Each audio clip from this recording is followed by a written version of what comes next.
My name is Antonio Ramirez. I'm a professor at the Ohio State University, and I've been leading this Welding in Space program at the university for the last 4 or 5 years.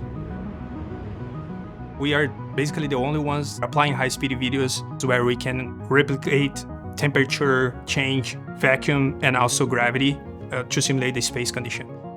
The core objective is trying to decipher the changes that could happen during laser welding in space conditions. Because especially for welding in space, you have to have a defect-free weld and you have to have no spatter.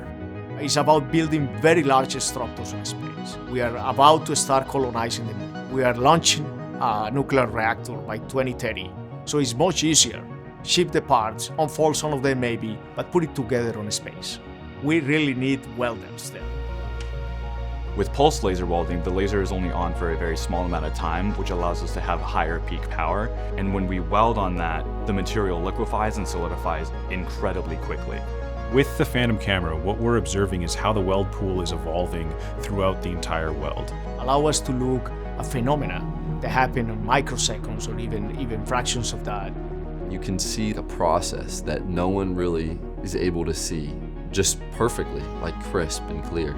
Without these cameras, we can't see what's happening, and then we can't change the process to make it a better weld. These types of videos really excite that new generation.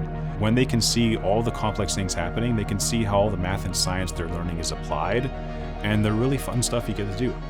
Every single engineer has one time of dream working for NASA and working on space exploration, right? And I'm no exception from that. Now I realize that actually that dream is coming true.